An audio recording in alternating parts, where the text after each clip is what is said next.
Nagpunta si Mariel doon. She showed up wearing a toga meant to be worn by doctors. Pinasuot nyo siya kahit hindi naman dapat. Pinaghirapan namin yun para masuot yun. Everybody is very much looking forward, no? Everybody is very much engaged, lalong-lalo na sa panonood ng kanilang bagong teleserye na kung tawagin ay ang impeachment trial ng ating Vice President Sara Duterte. Aminin ninyo, it's more, 'di ba? Parang daig pa niya ang pinakasusubaybayan nating mga teledrama, K-drama because talagang nakaka-hook siya and I believe sa lahat ng pwedeng subaybayan, ito talaga yung dapat na pinapanood ng marami sa atin. So, alam naman natin na all our senators are very much busy pagdating dun sa impeachment. Lahat sila nandun. They have to be there because ito yung main job description nila ngayon, ang maging judge, no? Ang maglitis dun sa current impeachment trial ni VP.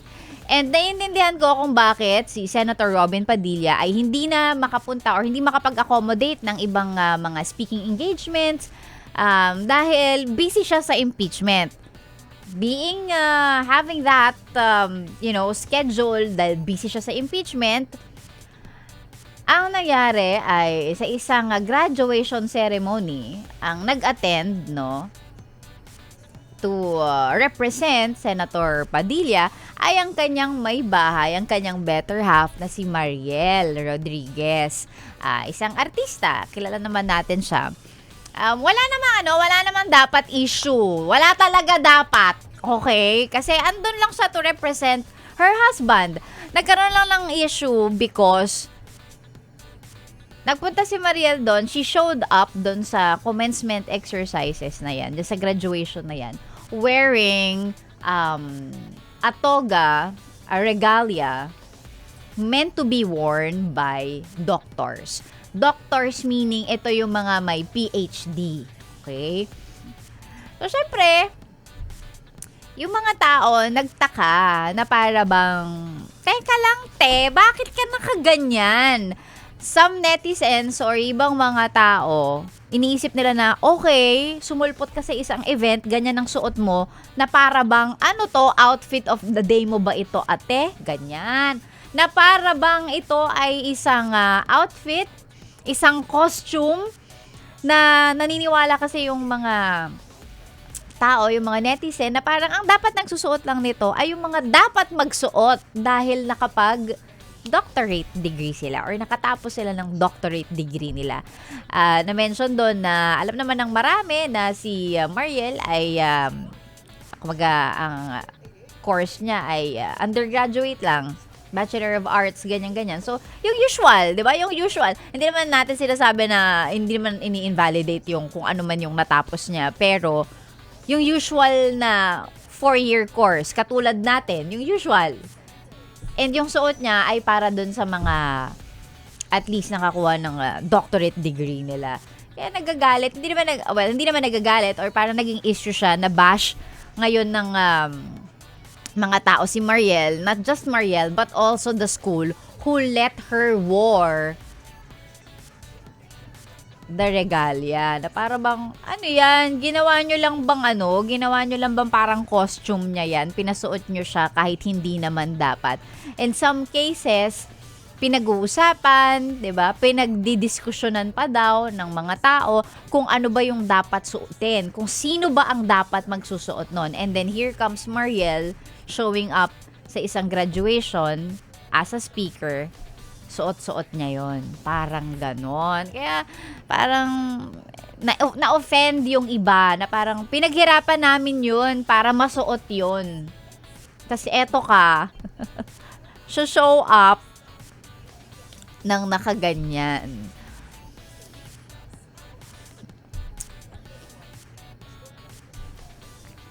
I think nangyari to 2 weeks ago. Hindi ako nagkakamali. Ganyan. No, 2 weeks ago. Feeling ko naman again, hindi naman siya dapat talaga maging issue. Yung damit lang talaga ni Mariel. Ako I so agree with the people who are saying na hindi siya dapat nagsuot nun. Yung toga nga eh, 'di ba? Yung usual na toga, yung toga na sinusuot ng normal na graduate, nung graduate ng first course nila, ganon. Ako personally, parang wait lang, hindi pa ako worthy magsuot niyan kasi hindi pa ako nakakatapos. Ganon. 'Di ba? Nung ewan ko, baka ano lang, baka kami lang 'yon. Parang if you think about it, ayoko siyang suotin kung hindi pa ako natatapos mag-college kasi baka ma-jinx. Baka ma-jinx. Tsaka, hindi pa ako graduate, so please, wag ako magsuot ng ganyang klase ng toga. So I guess yun lang din yung side ng mga tao na parang yung 3 stripes na yun, we earned it, pinaghirapan, pinagpuyatan, pinagpaguran namin. So sana yung pwedeng magsuot lang ay yung talagang nakagraduate. And yeah, it's a symbol of symbol of hard work, of pagtatapos basically. Parang kasama siya dun sa bagay na you earn after completing that course or that degree, that doctorate. Kaya naiintindihan ko kung ba't maraming nagalit, pati yung school na bash. Kasi of all people, dapat yung school din yung nakakaalam, 'di ba? Kasi I'm sure may mga members of the faculty ang magsasabi na parang dapat hindi yan ang suot mo, or you could wear at least something else, 'di ba? So yeah, we understand the bash and the galit of the netizens naman are valid, 'di ba? Grabe, doctorate. So basically that's what, pang ilang course mo yun kung ganun, kung matapos mo siya? Pangalawa ba? Pangatlo? Tsaka nakailang taong ka nang mag-aral pagka nakatapos ka na ng doctorate and PhD. Grabe. Yung 4 years nga, 'di ba? Hirap na tayo. So we know, no? We know how very difficult that is. How difficult that is para makuha at makapagsuot ka nun. So ayun. At saka hindi ko rin maintindihan kung bakit nga siya nagsuot ng ganun. Kasi usually, 'di ba, kapag ka sa mga graduation naman, I saw Vice Ganda's speech sa UP, naka-ano naman siya, naka-terno siya. Si Vico Soto, nakabarong. So, hindi ko din magets kung bakit nga siya pinagsuot ng ganun as a guest of honor and speaker. So, yeah, kung nabash yung school, naiintindihan ko din because dapat parang sila din yung magsasabi kung ano dapat ang kaniyang outfit of the day kung sakaling, 'di ba? I'm sure sila yung nagpasuot nun kay Mariel. I mean, I don't think si Mariel din ang nagsabi na gusto ko nakatoga ako. I doubt.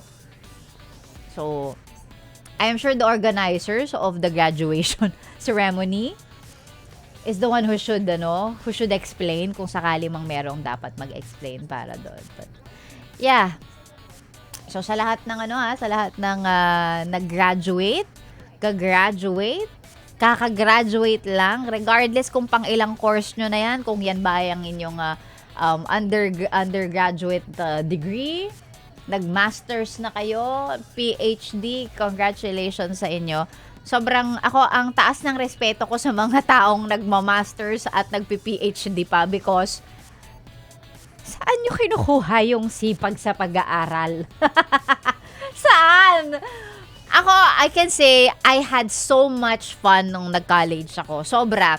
Diba sinasabi nila, high school daw yung pinakamasayang years ng pag-aaral. Ako, hindi. I wasn't happy nung high school ako. Sobrang nag-enjoy ako nung college because of course, number 1, sobrang gusto ko yung course na kinuha ko. Hindi ako pinilit. I'm very, very, very thankful sa parents ko na hindi nila inimpluwensyahan. Hindi nila ako inimpluwensyahan sa kung anong kurso ang kunin sa college. Sinabi lang talaga nila kung ano gusto mo, yun. So, number 1, I had so much fun nung college. Talagang na-enjoy ko siya. And number 2, nag-aaral at the same time, I was really doing well nung college. Kahit na na-enjoy ko yon, I mean, hindi nyo ako mapipilit. Hindi nyo ako mapipilit mag-masters at mag-PhD pa. Kaya sobrang, like I said, ang taas ng tingin ko dun sa mga kumukuha ng, yung pinagpapatuloy pa yung kanilang pag-aaral. Kasi, ang hirap kaya mag-aral, guys. Diba? Ang hirap mag-aral, thesis and everything, lahat ng kailangan mong gawin. And syempre, kapag ka nag-aral ka ng masters and PhD, isasabay mo na yan dun sa career mo. Isasabay mo na yan dun sa trabaho mo. Diba? So, paano mo gagawin yun? Diba? The balance is sometimes will not be balancing. So, hands down to those, no, na talagang piniling ipagpatuloy yung kanilang pag-aaral para mag-masters and mag-PhD. So, talagang alam mo yung pride and honor kapag ka sinuot nila yung kanilang yung toga with three stripes. yun yung yun yung yung pag-doctorate na toga. So, 'di ba? Congratulations po sa inyo. Ako okay na ako talaga. Maaaring mabobore ako sa buhay ko pero never in my life would I think of studying again para kumuha ng masters or kung ano man. Okay na ako eh.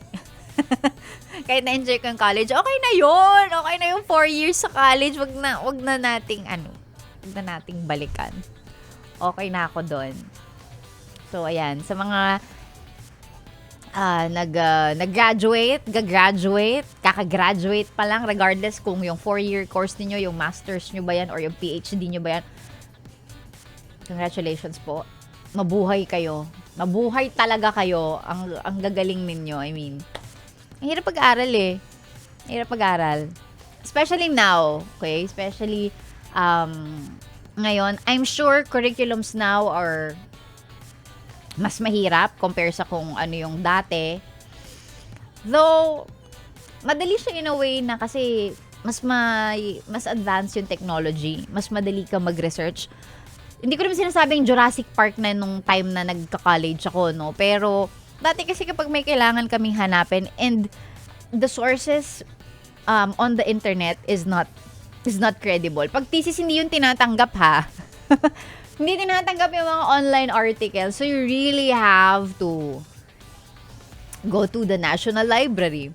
Suki kami for the last 2 years of my college, 3rd year and 4th year, suki kami ng National Library. And for some students, I'm not sure kung pumupunta pa ba kayo doon, kung kailangan nyo pa ba, because I'm sure some related literature sa mga research ninyo, maaaring pwede nyo nang makita yan sa internet. Baka may nag-digitize na yan and it's on the net already. Pero kami, talagang National Library kami. Ang hirap! But I had fun. Definitely, I had fun. Yung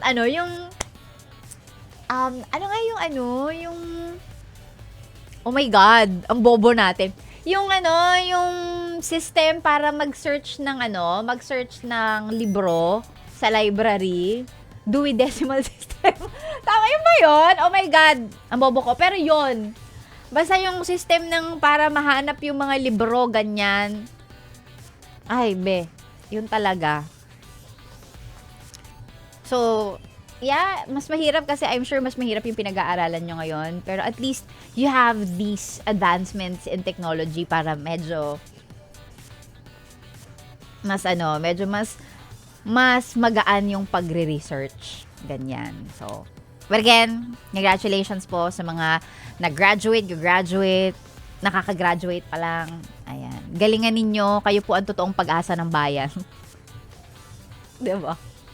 I mean, totoo pa rin naman talaga yung sinasabi ni Jose Rizal na yung mga bata ngayon, yung mga growing professionals, magiging professionals, kayo pa rin naman talaga. I mean, wala namang iba. It's always really the next generation. So, nakadepende lang talaga sa level ng will ninyo. Kung ang success ninyo ay iaalay nyo para dito sa Pilipinas or mag-a-abroad kayo. I mean, nakadepende pa rin naman sa inyo. But it's always true. I mean, Hindi mababago yun. I mean, it really is. The kabataan will always be the pag-asa ng bayan. So, depende lang sa inyo kung paninindigan nyo siya or what. So, ayun.